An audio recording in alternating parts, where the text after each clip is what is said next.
नमस्कार, बहुत स्वागत है आपका।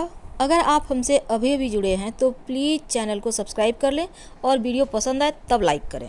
मकर राशि वालों, जीवन में तकलीफ़ें तो आपको बहुत आसानी से मिल जाती है, पर जो खुशियां हैं वो क्यों नहीं मिलती? आखिर ना मिलने का वजह क्या है? कभी सोचा है आपने? आज हम यही तो आपसे बातें करने वाले हैं। और ये आज का टॉपिक हमारा ज्योतिष पर आधारित नहीं है, पूर्णतया ये आपको मोटिवेट करने के लिए है। आपके दुखों को कम करने की हम कोशिश करेंगे और ये मोटिवेशनल वीडियो है, तो वीडियो के अंत तक बने रहें। चलिए देखते हैं, आपके तकलीफ़ों को पर थोड़ा सा भी अगर हम मरहम लगा सकते हैं तो ये हमारे लिए बहुत बड़ी बात होगी, क्योंकि अभी के वक्त में लगभग हर कोई परेशान है और तमाम दर्शकों का अनुरोध है कि ज़िंदगी में तकलीफ़ें तो बहुत है, क्या करें। तो क्या करें में देखिए, बहुत कुछ ऐसा होता है जब ब्रह्मांड में भले ही राजयोग पर राजयोग बनता रहे, पर व्यक्ति को आम जनजीवन में नहीं मिल पाता उस राजयोग का फल। तो आज ऐसे में हम अपने मन को ठीक कैसे करें, कैसे एक सही राह पर आगे बढ़े, कैसे जीवन में लगे कि हाँ अब थोड़ी सी राहत मिली है। आज सिर्फ आपके दिल को हम छुएंगे, तो वीडियो के अंत तक बने रहें। मकर राशि जो कि शनिदेव की राशि है। अब शनिदेव की राशि का होने का मतलब, वैसे भी आपके ऊपर 7.5 चल रही है छाती पर। जुलाई 2022 में छाती पर से उतरकर पैरों पर आएगी और जनवरी 2025 तक आपकी 7.5 अनवरत चालू है। अब 5 सालों का, यानी अभी तक आपने 2.5-3 साल करीब आपने भोग लिया है, अब और 4.5 साल, इतने दिनों तक 7.5 चलना। पर उतने परेशान ना हो, उतने भी कष्ट नहीं मिलेंगे। तो चलिए हम अपने मुद्दे पर आते हैं। बहुत बार क्या होता है, हमारे श्री भगवद गीता में भी कहा गया है कि कर्म ही प्रधान होती है, सब कुछ कर्म पर ही निर्भर है, क्योंकि कर्म में ही हमारा जीवन है। पर कुछ ऐसी भी चीज़ें होती है जो हम नहीं करते लेकिन फिर भी उसको भोगना पड़ता है। कुछ ऐसी भी चीज़ें होते हैं, लाख प्रयास के बाद भी जीवन में सब कुछ लगता है हाथों से निकलती जा रही है, फिसलती जा रही है। बहुत सारे लोग ऐसे भी होते हैं, जहाँ भी हाथ डालते हैं वहीं से सोना उगलता है। आखिर वो क्या है? और आप हैं कि रात दिन मेहनत करते हो, कोल्हू के बैल की तरह खट रहे हो, लेकिन कुछ भी नहीं मिल रहा है। महिलाएं हैं तो उनका भी जीवन नर्क हो चुका है, पुरुषों के लिए परिवार चलाना मुश्किल हो रहा है। आखिर ये क्या है? क्या इतने इतने सारे लोगों पर ये जो विपत्तियां हैं ये भी कर्मों का फल है? ढेर सारे सवालात आपके मन में उठते होंगे, ढेर सारे सवालात जिसका कहीं कोई अंत ही नहीं होता। जब भी तकलीफ में होते हैं तो सवालात की झड़ी लग जाती है। इसलिए देखिए, बहुत कहना आसान है लेकिन करना उतना भी मुश्किल नहीं है। एक बात हमेशा ही याद रखिएगा, जीवन में जो व्यक्ति जो ढूंढता है वही पाता है। अगर आप हमारे बातों से सहमत हैं तो एक बार आंखें बंद करके सोचिएगा, आपने जो चाहा था वो आपको मिला या ना मिला। क्योंकि ये कटु सत्य है, व्यक्ति जो चाहता है वही पाता है। चाहत नहीं रखोगे तो मिलेगा कहाँ से? अब आप चाह रहे हो हमको खाना खाना है, अब उसके लिए भात तो बनाना होगा ना, रोटियां बनानी होगी ना। अब भात रोटी नहीं बनाओगे तो कैसे मिलेगा? किसी दूसरे के भरोसे कितने दिन गुजारा होगा? ये कटु सत्य है। लेकिन भात दाल बना लिया आपने, सब्जी बना ली और कोई मेहमान आ गए, उन्होंने खाना खा लिया, आप भूखे रह गए, ऐसा भी होता है। यानी बनी बनाई हुई चीज़ें कभी कभी लोग ले जाते हैं, आप खाली हाथ रह जाते हो। आपने बहुत मेहनत से पैसे रखे, कहीं जा रहे थे, बेटी की शादी है, दहेज देने जा रहे थे, बिना दहेज की तो शादी होती नहीं, ये भी कटु सत्य है। अब रास्ते में किसी ने आपसे चोरी कर ली, अब इससे ज़्यादा दुख तकलीफ क्या होगी? बहुत बार ऐसा होता है, लोग बैंक से पैसा अपनी जमा पूंजी निकालने जाते हैं और लोग छीन कर भाग जाते हैं। ये क्या है? इसके पीछे भी पिछले जन्म के ही कर्म होते हैं, क्योंकि हमें इसी जन्म में भोगना है। बहुत बार तो कुछ ऐसा भी होता है कि हम बेबस हो जाते हैं। कभी कभी तो लोग हमारे ऊपर कुछ कर देते हैं, उसका भी प्रभाव हम भोग लेते हैं। लेकिन लोग वैसे नहीं करते। जब आपका राहु केतु गड़बड़ हो जाए तो आकस्मिक रूप से दुर्घटनाएं जीवन में घटने लगती है। एक कहानी के माध्यम से आपको हम थोड़ा सा आगे बढ़ाने की कोशिश करते हैं किसी संत से एक व्यक्ति पूछता है कि आपके जीवन में इतनी शांति, इतनी सुकून, इतना प्रसन्नता कैसे है। इस पर संत मुस्कुराते हैं और कहते हैं, अपने कर्मों के प्रति यदि आप सतर्क हो जाते हो तो आप भी ये सब पालोगे। सारा खेल तो इसी कर्मों का है। हम अच्छा कर्म तो करते नहीं और फल चाहते हैं कि बहुत अच्छा हमें मिले। अब ये संभव कैसे होगा भला। अपना किया हुआ जो भी आपका अच्छा कर्म है ना, वो आपको ज़रूर मिलता है, चाहे वो बुढ़ापा पर ही क्यों ना मिले। बहुत बार ऐसा भी होता है, बहुत सारे साधु सन्यासी हैं, बहुत अच्छे अच्छे कर्म करते हैं, रात दिन पूजा पाठ प्रवचन, लेकिन अंत समय में बिछावन में पड़ गए, बहुत कष्ट है। ये भी होता है, ये भी कर्म है।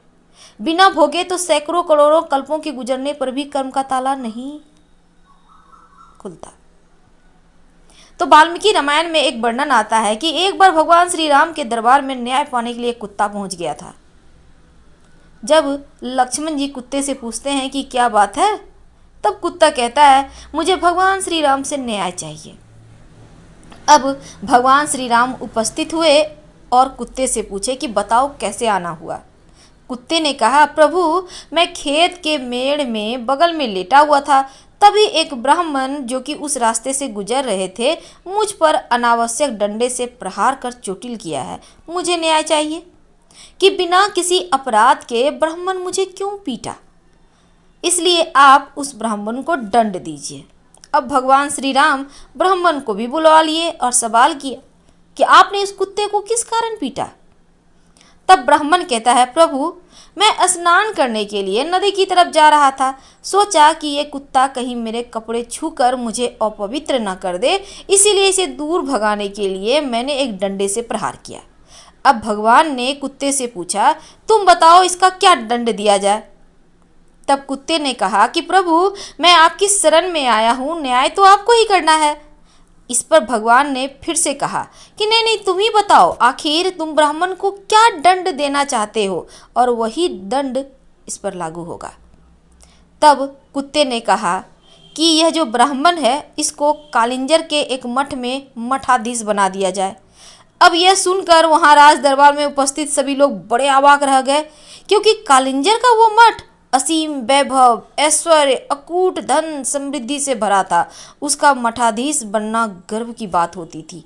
तब भगवान राम पूछते हैं कि तुम दंड दे रहे हो या मजाक कर रहे हो। तब कुत्ते ने भगवान श्री राम से कहा कि नहीं प्रभु, मैं दंड दे रहा हूँ, क्योंकि पिछले जन्म में मैं वहाँ का मठाधीश ही था और उस मठ में उपस्थित ऐश्वर्य, समृद्धि, अकूट धन ने मेरी बुद्धि ही भ्रष्ट कर दी। मुझे जो सत्य के प्रति कार्य करना था मैं उसे न करके गलत कार्यों में लिप्त रहने लगा और उसे ही जीवन का असली आनंद समझ बैठा था, जिससे कि मेरे तप का तेज खत्म होने लगा और एक दिन मेरी मृत्यु हो गई। उसके बाद मुझे कुत्ते की योनि प्राप्त हुई है। अब मेरे कर्म ही इतने खराब थे कि मैं कुत्ता बन गया, इतने खराब कर्म कि कुत्ता बन गया। अब दोबारा मनुष्य जन्म भी नहीं मिला। इसलिए मैं प्रभु, ये ब्राह्मण भी कालिंजर के मठ के मठाधीश होते ही ऐश्वर्य भोग में लग जाएगा और इसका भी निश्चित रूप से तप और तेज खत्म हो जाएगा। ये भी मेरी तरह कुत्ता बन के द्वार द्वार घूमेंगे भोजन के लिए। अब कुत्ते के रहस्य भरी बातों को सुनकर सभी लोग बड़े आश्चर्य से भर गए। तो कर्म का ये सिद्धांत ही है, जो व्यक्ति कर्म करता है उसी का फल भोगने दोबारा जन्म लेना पड़ता है और पूर्व जन्म के जो कर्म होते हैं उसका फल ही हमें यहाँ मिलता है। अच्छे कर्म किए हैं तो अच्छे मिलेंगे। कभी कभी दैव योग से हमारे साथ कुछ ऐसे रिश्ते जुड़ जाते हैं जिसके भी कर्म हमारे साथ जुड़ जाते हैं। अब आपका जीवन साथी है, उसके भाग्य से आपका भाग्य जुड़ गया। अब उनका भाग्य से आपका भाग्य जुड़ा तो हो सकता है आप साधारण से क्लर्क हो मैनेजर बन जाओ। ये भी होता है। आप सिंपल से दुकानदारी करते हो लेकिन यूं ही आपने कंपटीशन के फॉर्म भर दिए, एग्जाम दे दिए और आपने सेलेक्ट हो गए, तो ऐसा भी होता है। ये भी भाग्य है। कभी कभी घर में बच्चे जन्म ले लेते हैं और अचानक से बहुत तरक्की हो जाता है, पूरा घर परिवार ऐशो आराम में आ जाता है। ये भी भाग्य है। कौन जाने किसका भाग्य किससे जुड़ा है और कब किसकी किस्मत पलट जाए। तो कभी भी अपने आप को मत भूलिए। और बस जो भी आप भोग रहे हो, जैसा भी समय चल रहा है, उसमें एक बार प्रभु का स्मरण जरूर कीजिए। और आपको मकर राशि वालों, ओम संग शनैश्चराय नमः रोज जपिएगा, आपके कष्ट दूर हो जाएंगे, जीवन के तमाम परेशानियां दूर हो जाएगी, और ये जो आप कष्ट भोग रहे हो इससे बाहर आने में मदद मिलेगी। संभवतः हम ऐसी उम्मीद करते हैं कि आपको ये समझ में आ गया होगा कि जीवन में हम वही भोगते हैं जो हमने किए हुए हैं। अब इस जन्म में आप अच्छा करो कि अगले जन्म में आपको और कष्ट ना भोगना पड़े। इस जन्म जन्मांतर के बंधन से मुक्त हो जाओ। कौन जाने कब किस रूप में कौन मिल जाए। अब अभी कुछ देर पहले हमने आपको बताया कि जमा पूंजी लोग लेके भाग जाते हैं, ये भी कर्मों का फल है। बहुत कष्ट भरी ये लाइफ है, ये मनुष्य जन्म बहुत कर्मों के फल के बाद ही मिला है, तो इसको जाया ना करें। चीज़ों को समझें, परखें, आगे बढ़े और हमेशा सकारात्मक सोच रखें, पॉजिटिव सोचें, क्योंकि अच्छा सोचने से अच्छा होता है। बार बार भगवान के सामने अपनी प्रार्थनाएं दोहराएं। आपको जो चाहिए बार बार प्रभु से विनती कीजिए, क्योंकि जो आप कहते हैं वही आप पाते हैं, जो आप सोचते हैं वही आप पाते हैं। एक बार उनके सामने सच्चे हृदय से पुकार के तो देखिए, आप जिस भी प्रभु को मानते हैं वही आपके सामने आएंगे, आपको कष्टों से बाहर निकालने। ज़्यादा जीवन में कष्ट हो तो रोज़ सुबह गजेंद्र मोक्ष का पाठ करें।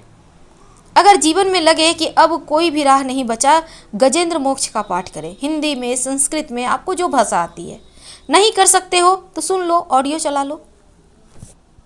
यही तो है जो आपके जीवन के तमाम बुरे कर्मों का खत्म भी करेगा और अच्छे कर्मों को उजागर भी करेगा।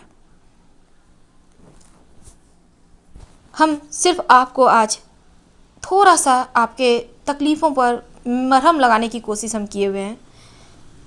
अगर पसंद आए तब लाइक कर सब्सक्राइब कीजिएगा, ना आए तो आपकी मर्ज़ी, गाली भी दे सकते हैं, कोई बात नहीं।